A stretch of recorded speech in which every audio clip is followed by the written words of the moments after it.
I'm just so confused, but that's okay. So am I. And we're live. Live from Villeneuve, in fact. It is episode 545 of In Lieu of Fun, and the first episode ever in which we are going to do a focus group involving a fictitious population. This is the crossover episode of the French Village podcast, which has just ended, and the focus group with Sarah Longwell, where she does focus groups with interesting people. So in this case, our interesting people are people who've watched the French Village podcast, like Richard Wattenbarger, Good Boy Noah, and Ducks with Pants. And we are going to rotate and other me, people. And me. And Kate. Not all of it. I stopped when it got, You stopped when there was like too much upsetting Gustav stuff going on. Sorry. And at some point... Actually, I didn't. I restarted after that, and then it got actually upsetting. Like, not in like a upset about rabbits, but like got much more existential dready. And so then I just stopped. Totally. Yeah. And so at some point we are going to rotate other people in. And yes, for those in the audience who are crying out for the presence of Eve Goumont, our esteemed French name pronunciation coach, she will, I'm sure, have much to say about Lucienne. And as to Sarah's question, which is, what's the concept here? I really don't know. We've got audience, we've got the French Village, we've got mischief to be made, and I've got a really fine bottle of bourbon that was given to me Saturday evening by one John Bordeaux. So let's get started. Before we do... why don't each of you tell us whether you have watched the show, listened to the podcast, or both? I watched the whole thing. I listened to all the podcasts, and so it's all in the bag. All right. How about you, good boy Noah? I watched the show. I listened to the podcast. I set my calendar for every Friday to listen to the podcast. It was really great. So I've done it all. And Ducks with Pants, you are what's your level of engagement? I've watched the show. I sped through it and binged on it and got way far ahead of you at times, but I was a dedicated podcast listener, and I am sad that it is over. That's my teasing of Sarah. Yes. Well, Sarah is now free to, she is now, on to her super high profile focus group, which of course this will go on the focus group podcast feed. That's just going to happen to really confuse the focus group listeners. Yeah, well, I am actually. I'm taking this podcast, the French Village podcast, is now over. I'm on hiatus from my focus group podcast until next season, which is genuinely going to be a season, unlike the fake seasons we had on the French Village podcast, and it'll start again in January. So I get it. So you guys are going to be the focus group. I'm going to talk about the show. Here's the thing: I want it to be interesting for the people who didn't watch it and didn't listen to the podcast. So let's start with an easy one for the focus group's participants, which is who was more correct about everything? Like, whose takes on the show did you agree with more, Sarah Longwell's or Ben Wittes's? Richard, we'll start with you. Can I phone the audience for the wisdom of Solomon on this? Oh, wow. Yeah, I think I'm going to agree with Ben, or I'm going to side with Ben on this one. Yeah, so And this is fine. I love this Your answer. reply. So what in particular did I get right that Sarah got wrong? Let's dwell on this point. well, so you both of you got a lot of things right and a lot of things wrong. And oops, okay, just a second.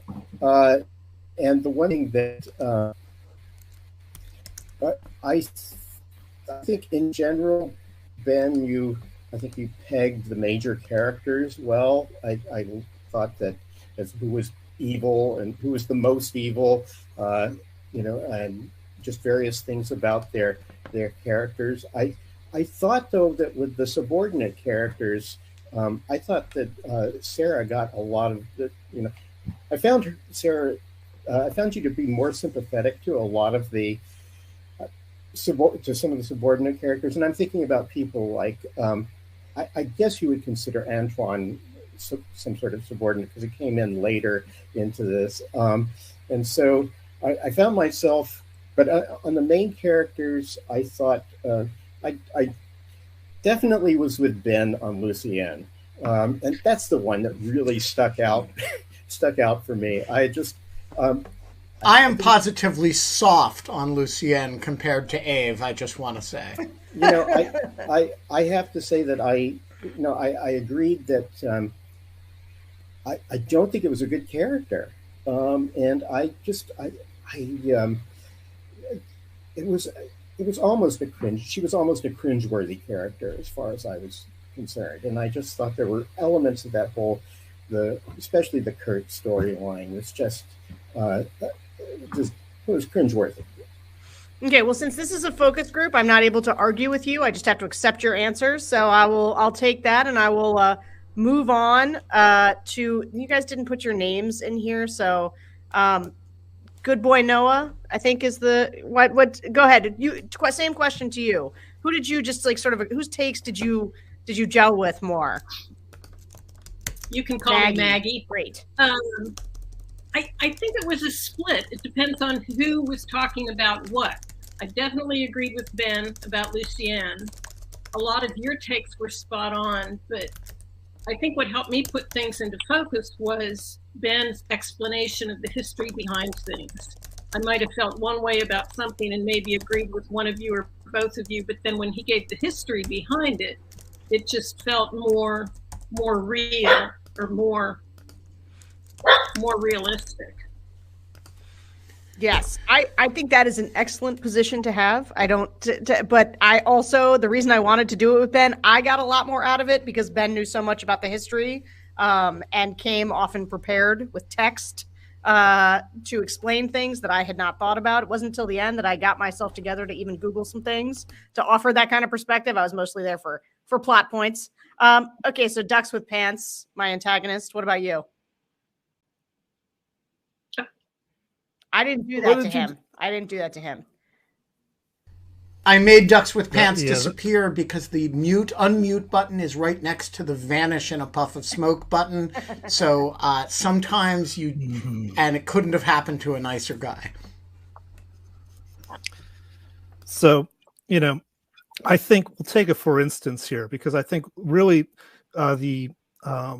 what you got from the disagreements that you had was insights into your own characters.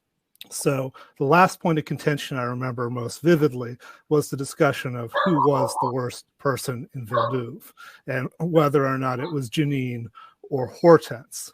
And what I think it came down to was whether you have more of a distaste for lawful evil versus chaotic evil. And clearly Sarah does not side with the lawful evil and finds, Janine more distasteful being in a position of power as the lawful evil end up. Whereas Ben fell into the camp of being against chaotic evil, which Hortense definitely became by the end. Whether she was more neutral evil to start with and then gradually became more chaotic is a point of discussion. So I tend to agree more with Ben on this, just from the standpoint of that Hortense would be the harder person to deal with overall. In terms of if she was a factor in one's life, you wouldn't be able to figure out how to deal with her because she's they are very unpredictable. But I can understand Sarah's point of view. So I guess in general, I felt like your takes complemented each other. I don't know if there is another, for instance, we can look at, though. I think I appreciated Ben's point of view more. Yes, agreed. Okay, you friend that we did not get introduced to. I'm Ev. Sorry. Yeah. So. And Abe's voice, Sarah, you have heard before, because when we were having trouble figuring out how to pronounce De Cavern, I texted Eve, and Eve sent pronunciations, and we ran them on the show. Yeah. With respect to the question that you posed, so yeah, on the debate Lucien versus Hortense, I was clearly on your side, Sarah. I think that. Whoa. But of course, the Lucien question, I'm very pro Ben, and like probably even more against Lucien than he was. So yeah, that's basically my answer to this question. Okay, great, guys. All right. So let's do a different question. Who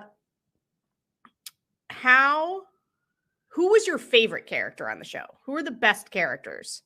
Richard, go ahead. Lightning round. You're muted. Oh, I'm not muted anymore. Okay, good.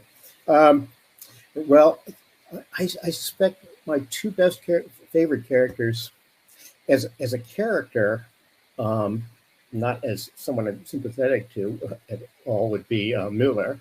I thought was just outstanding, and I thought Marguerite was actually an excellent character. One of the and it's just it's almost too bad that she was only on one season of it, and then I guess those might be at the top. But Daniel Larche, I guess I would put him up there. I thought that he was really well drawn as a character, and the conflicts, internal conflicts, and just his blind spots and everything. And I thought that was really well done, and I thought it was acted well too. Okay, great. Let's see, Maggie, favorite characters. Probably Marketing, because he'd have me so confused. One minute I'd think he was great, kind, generous, and the next I'd be throwing stuff at the TV, wondering about him. And in terms of an actor, Richard Grinnell, he was amazing. But in terms of a character that confused me and I needed to watch closely and try to figure out, it was definitely Marketing. Great answer. What about you, Dux?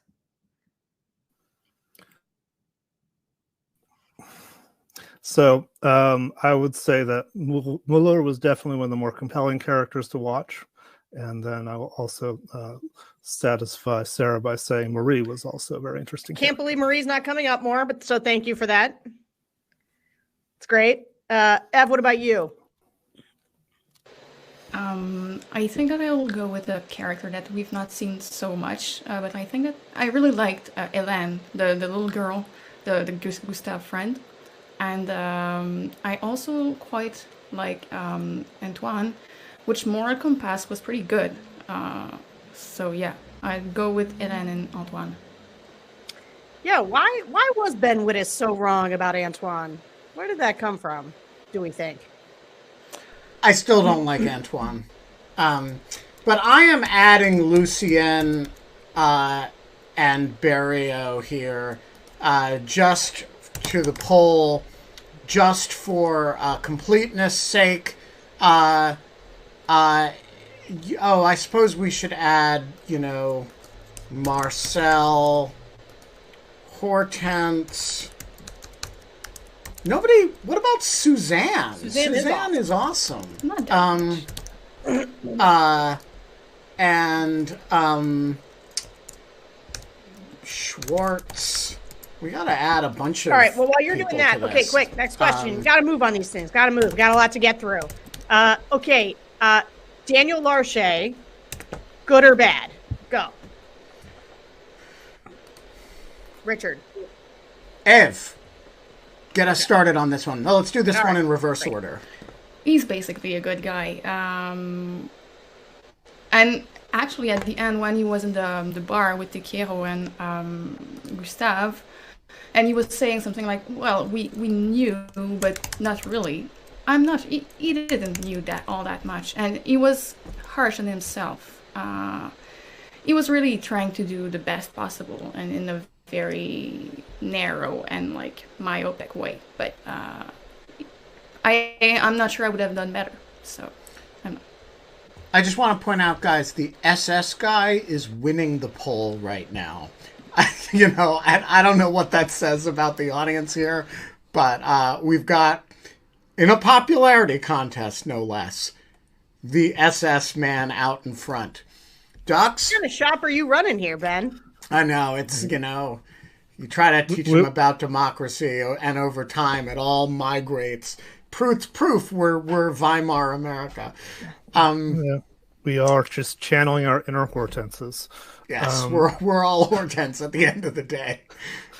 I think Daniel Larche is basically a good person who tries to do his best. I think I think had the opportunity at the beginning to get out of the situation and just say, I will just be the doctor in Villeneuve during the occupation and abdicate the mayoral duties, but he decided to stick with it and make the best of the situation that he could. And after that, he sort of had to go down that path until eventually, doing his best under the circumstances he was in. And I agree with Ev. I don't know if I could have done better. Okay. What about you, Maggie?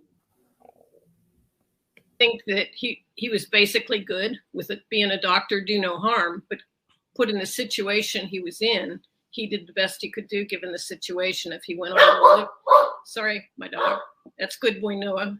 I think that given the situation, that's what brought him into some difficult, Okay. What about you, Richard? I think he was good, but in a really disturbing way, because I think he was such a sympathetic character that when he was making the list with Servier, that's just such a horrible lapse. And I look at that and I think, what would I have done if I were in that situation? Would I really have had the courage to stand, and I don't know what I would have done. Just when I hope I'm never in that kind of situation. So I think generally he was good. His motives were, generally pretty good throughout. And yeah.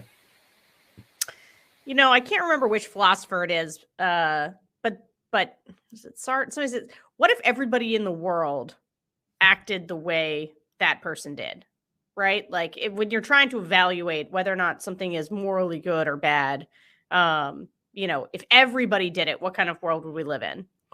And I guess when it comes to Daniel, if you just said that broadly, you would be like, that would be a good place, a world full of Daniels. But a world run by Nazis, if everybody's a Daniel, the Nazis win. Which is why he's one of the best characters on the show, because he's never behaving badly or in a way that's flagrantly immoral or hostile or bad. And so we can all understand him and like him. And yet he is complicit, right? He does not present friction. Go ahead, Ben. What are you saying? You're muted. Let's ask the same question, but about Marcel Larche. Yeah. I mean, he's a totalitarian Stalinist. Thank you. He's, and yet he is heroic in the context of this battle in a way that his brother, the good person, cannot be. Richard, what does your Bruckner loving soul have to say about that? Unmuted, though. Okay, I guess I'm really of two minds about Marcel. On the one hand, his tunnel vision, his commitment to the ideology could appear so thorough at times and so chilling. So he abandons Gustav. You have the he's focused on that. That was a real turnoff, but he wasn't as focused on it as Edmund, and the fact that he would that he wouldn't shoot Suzanne, that he had some humanity. I thought that was good. I think that generally he's a good person too, but he's very, as we saw with a lot of the flashbacks, he's a very damaged person in a way that Danielle was not. Ducks? Anybody else have stuff on Marcel? I think Marcel's intentions are good, but they're based on a flawed ideology that, you have. I just remember those scenes where Gustav is reading through his diary and you hear the voiceover and it just sounds like such shallow nonsense and not particularly deep or well thought through. And so he's committed to something that I don't think he's putting a lot of intellectual rigor into himself. It's very idealistic, but it's just seems incredibly impractical, and it does lead him to do a lot of things like abandon Gustav that don't seem particularly forgivable. I think too that Marcel was just so blinded that and I go back to the scene in the pharmacy where the officer gets shot, he almost seemed shocked, like, what did you do that for? It's like, I did it for the cause that you preach about all the time. That seemed to sort of throw him a little bit. Whereas, he just was very steadfast in his beliefs, as opposed to his brother, who is willing to waver to go along with the situation, if that makes sense. Mm-hmm. Ev, what about you? I've never been so... I've always liked Marcel more than all of you guys, I think.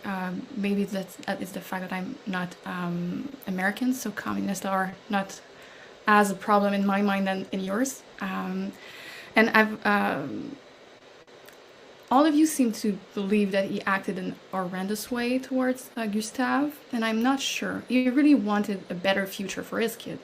And the reason why he acted like this, abandoning him, maybe was just for his son to live in a better world. So I'm not as severe towards Marcel than you might be. However, in a world full of Daniel Larcher, we end up like all collaborating in more modern world with. If we were all Anselm or all Marcel, we would kill each other in the streets, and it's not viable. So to use this rule of all men acting in a certain way is very contextual, and deciding if someone is good or not based on this rule we might end up having different responses following the era we're in. So they were good people for 1944 when you had to kill people, but today if you had to kill people who are killing other people, not good. You're muted, Ben. Still muted, man. So I want to push on this with both of them, because it seems to me that the show seems to be describing, and the treatment of Edmund at the end, where he is really revealed not as an idealist, but as a Stalinist apparatchik. Um, and Gustav is shown kind of being pretty tolerant of that, whereas Suzanne walks away and, goes on to be a kind of socialist deputy or whatever she ends up being. It seems to me the show is pretty sharply critiquing Marcel there, that, that in this moment his world is divided into three worlds, right? Edmund, who is Stalin, Max, who's a traumatized guy who can't leave, and Suzanne, who walks away. And it seems to me the implication is that Marcel would not be one of the people who walks away, as evidenced by the fact that his son in the 70s is still walking down the street singing Stalinist tunes. Richard, what do you think the show's judgment of Marcel is? It seems to me it's saying heroic in the moment of 1944, but faced with the Stalinist camps and the mass murder in the Soviet Union, would have found a way to excuse it. It's a good question. I think they do portray him as dying heroically, which I think is, something I certainly, if I were writing it, I think that's the way I would put it. I do think the thing that offsets that, and you had mentioned it on the podcast as well, is the fellow who comes back from his time in the Soviet Union and he sees the horrors of Stalinism. And that's Max. Yeah, okay, that's Max. All right, and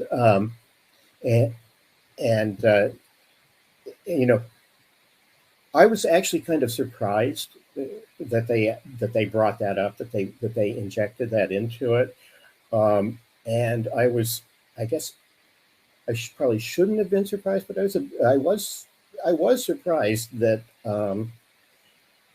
That Edmund would keep going.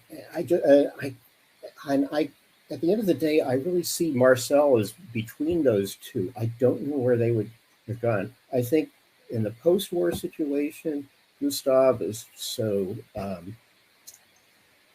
his world's already, has been wrecked for a while, and I just feel, pity and sympathy for him when he grows. As he gets older and he, is continuing to sing those Stalinist tunes.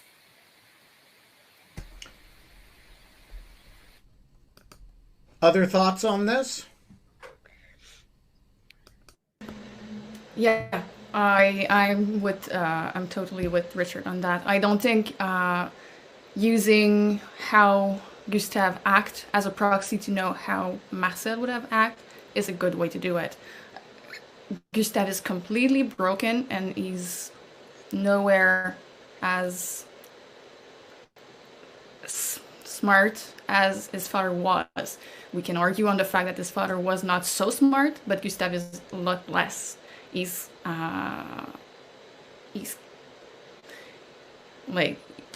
completely wrecked. And one would be following the same circumstances. I mean, Marcel did have his history of defying the party leadership, and I'm not actually particularly surprised that Edmund decided to become the apparatchik, because he was always the one who was like following the orders of the party, and he was the one that ordered Marcel to kill Suzanne, and Marcel defied that. So I'm not sure, like as I've said, I'm not sure we can necessarily say Gustav, who becomes a sad sack of sad, stuck in his ways up until the end of the show, is necessarily what would have been Marcel's fate. I think it's hard to make that particular judgment.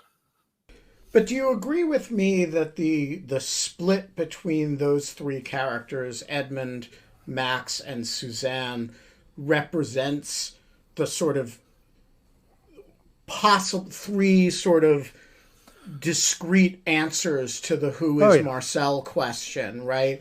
And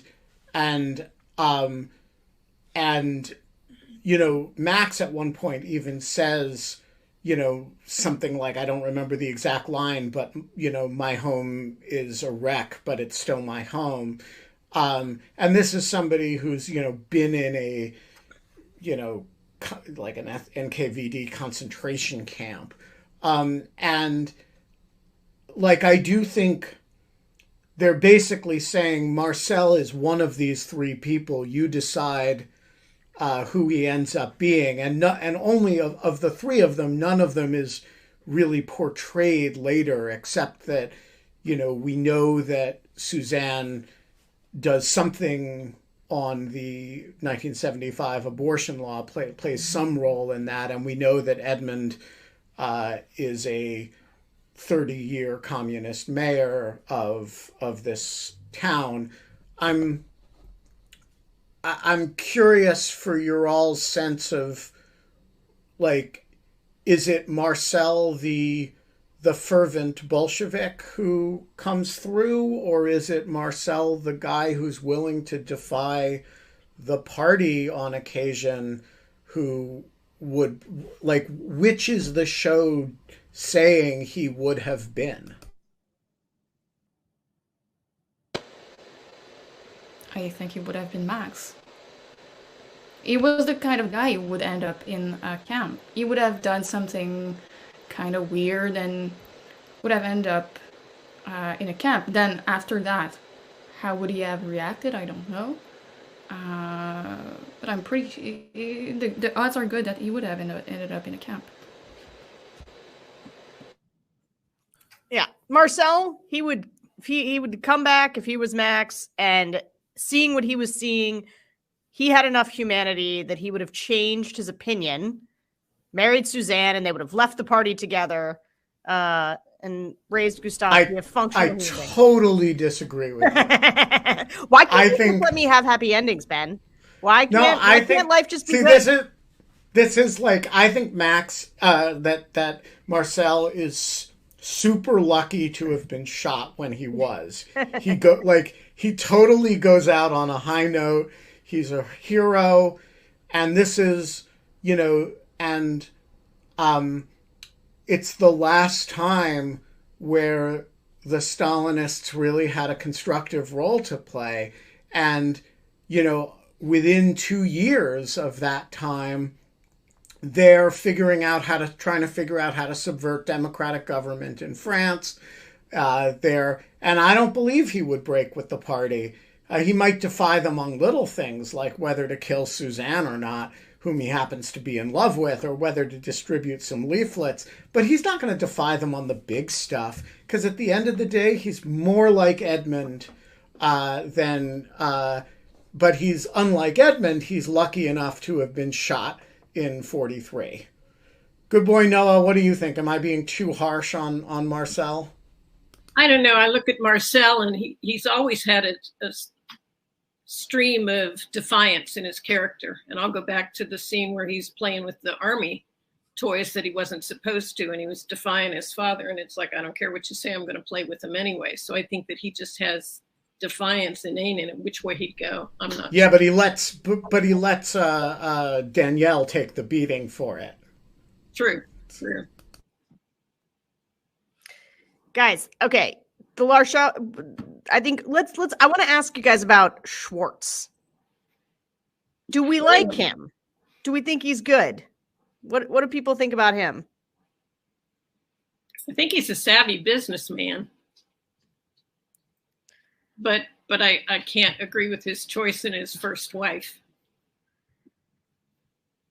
True. Did you guys like him? Did you find him to be like a compelling person to watch? Did you, Ev, no? Well, it's a hard question. Yes and no.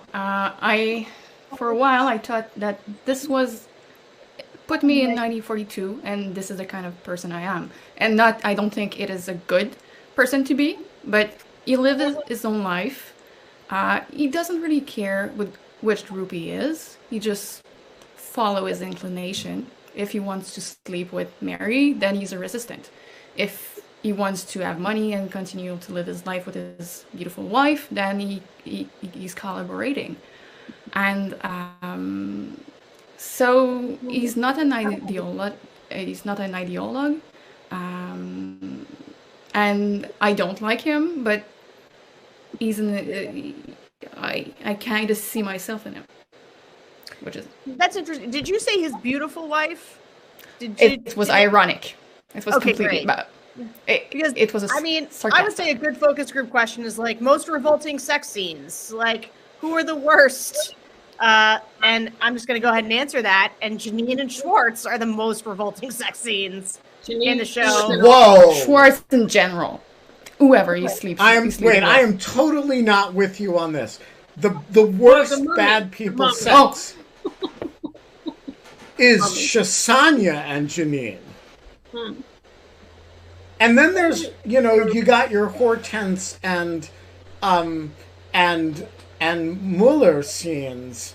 Not Lucienne and Kurt.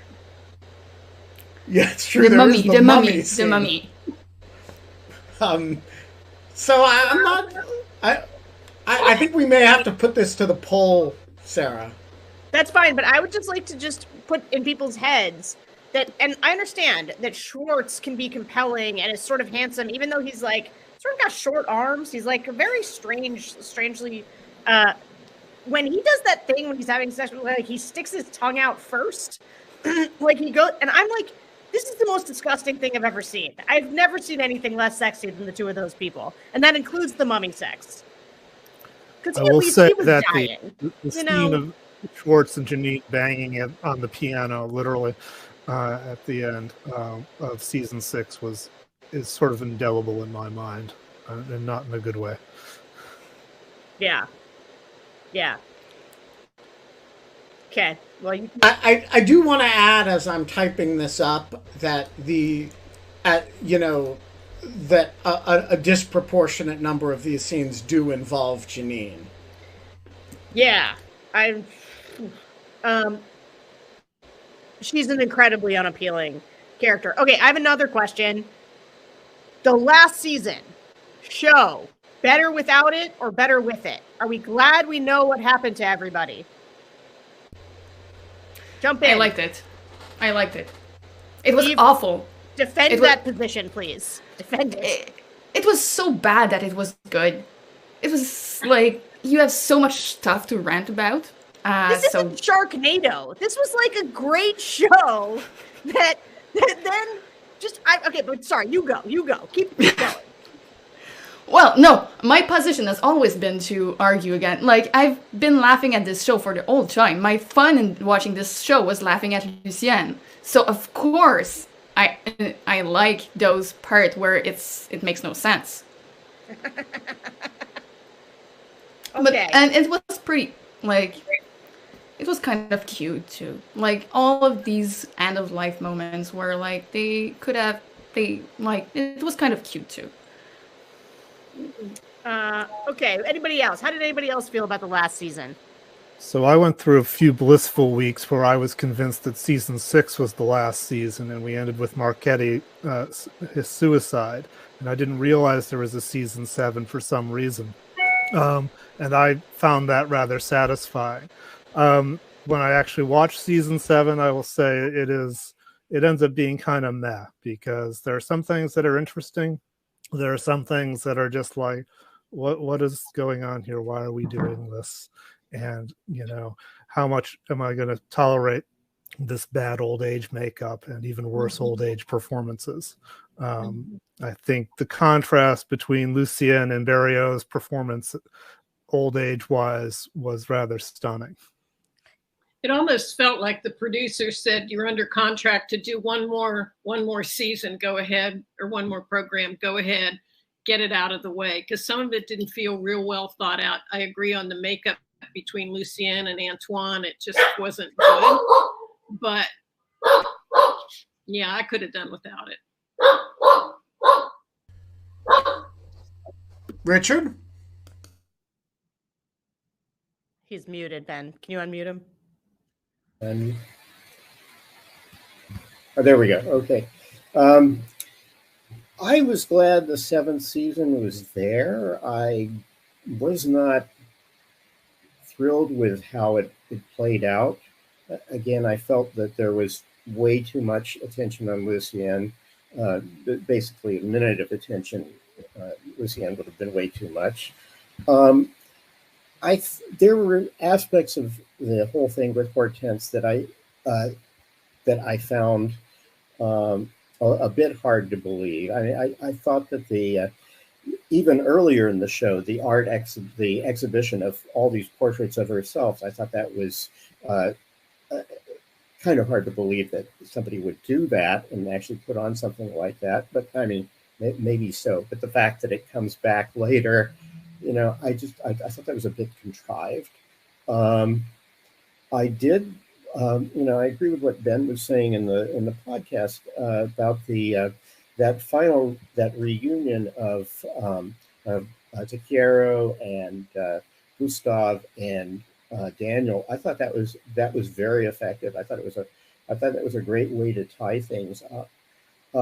I would have liked to have seen. I actually would have liked to have seen more with what played out with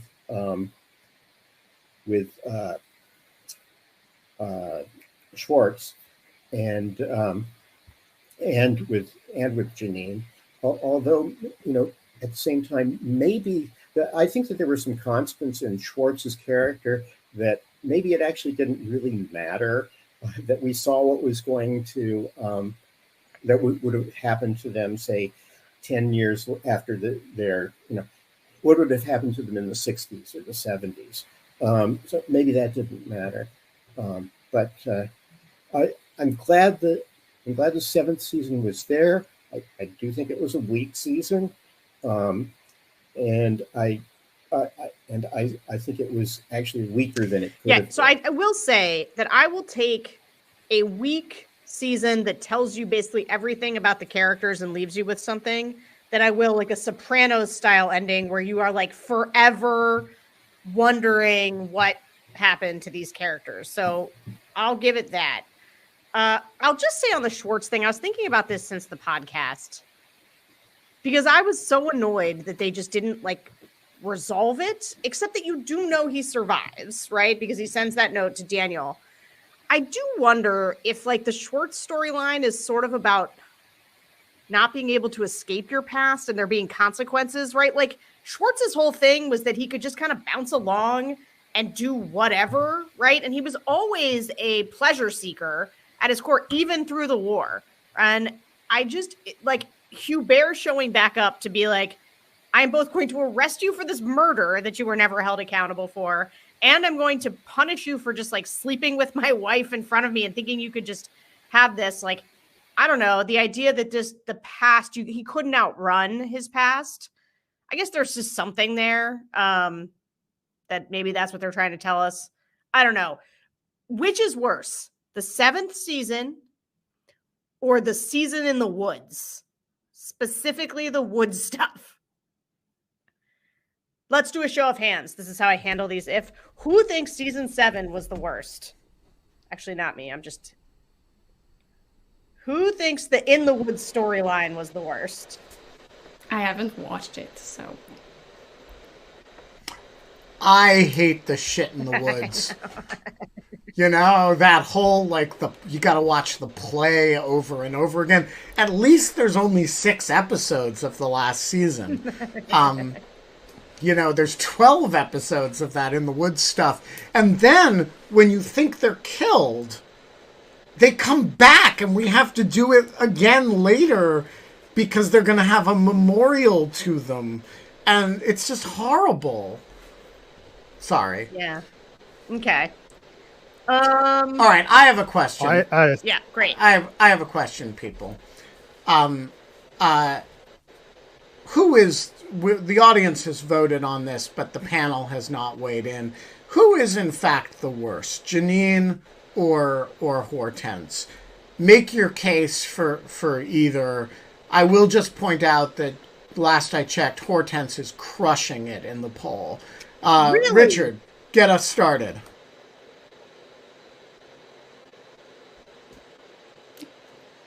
You're muted. Can you? Okay, there we go. Now Ben's muted. Okay. So I'm actually going to. It's so close, but I think I'm going to actually come down on the side of Janine being the worst. And I think the opportunism that's there, the survival at any cost, the way that she's trying to be above it all, and very consciously doing so. She comes from a privileged background. We know that from the beginning, and so the whole show, she's when she's not trying to get ahead, she's doing whatever she has to do to save her ass. And with Hortense, we get some hints, not a lot, but we do get hints that she did not come from very happy circumstances, very happy childhood, and I think that. I think that there's a degree that I think Janine is much more responsible for her bad behavior than Hortense is, which isn't to say Hortense isn't responsible, but I just think her case is much more complicated.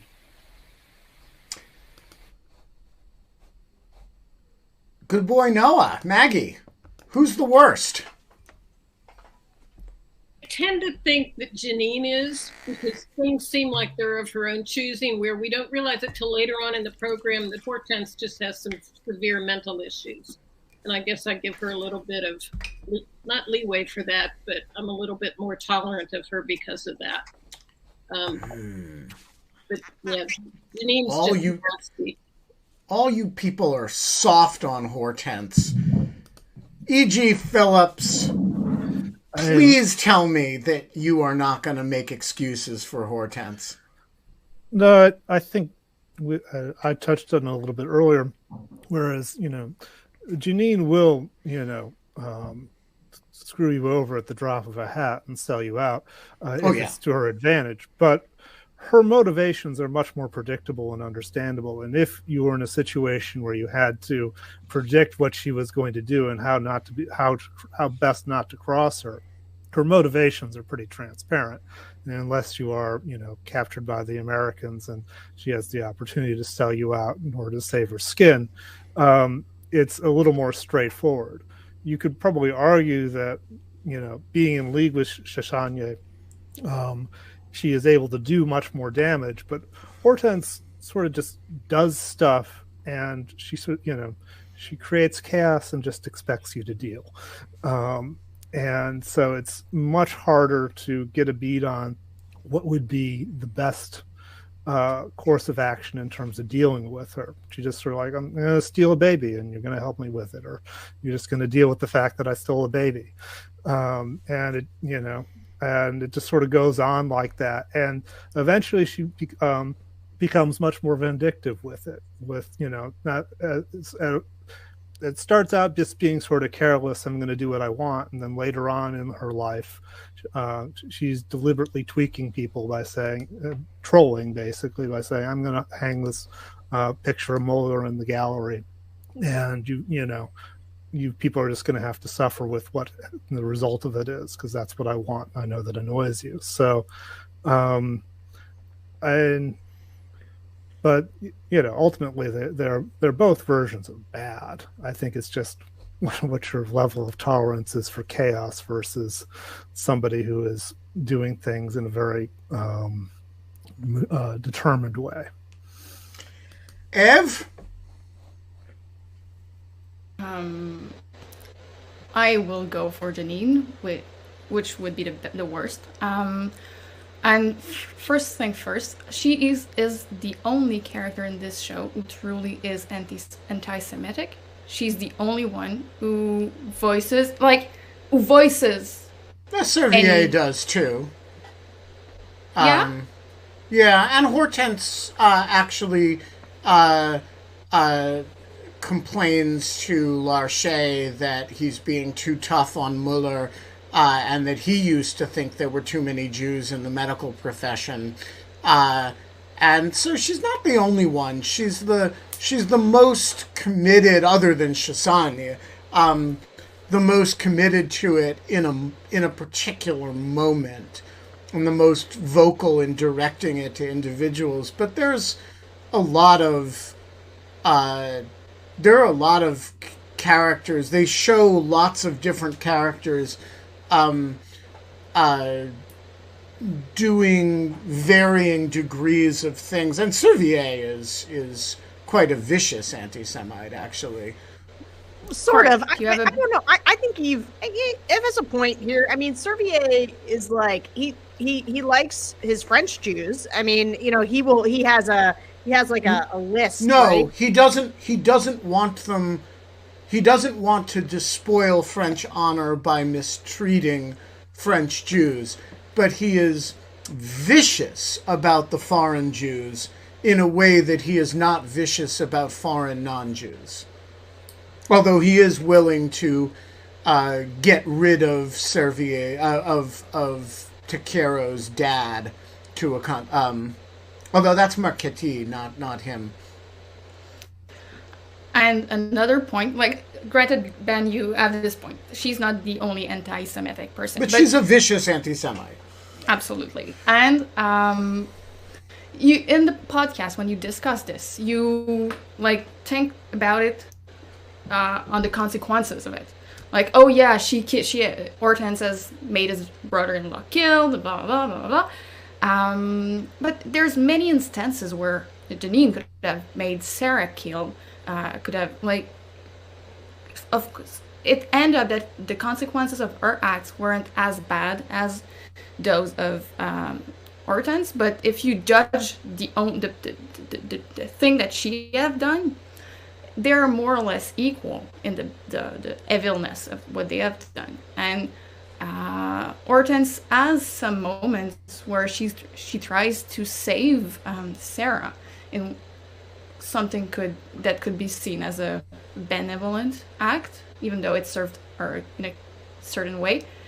And she's vulnerable. Janine is not vulnerable, and clearly we see it at the end of the show. She's mentally she has mental health problem, but all along the show she is, like, in love with Muller in a way that she doesn't have agency, so she's not as agentive than Janine, who really takes her own decision.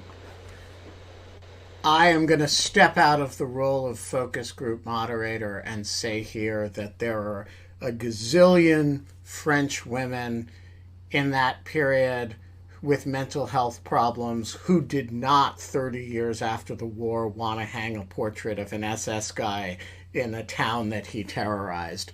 And there is a name for the Hortenses of the world in 1975, and it is neo-Nazi. I think that there's the fact that 30 years later, looking back on the time, Janine wants to make money, which is what she wanted to do at the time, and she wants to be a power broker. And Hortense, reflecting on the period for a long time, wants to hang a portrait of an SS man and wants to define, she says, this portrait is my life. Wants to define her life by the portrait of the SS man. I think that really says everything you need to know about both of them. Mm-hmm. But that's just me. I'm just asking questions of the focus group. All right.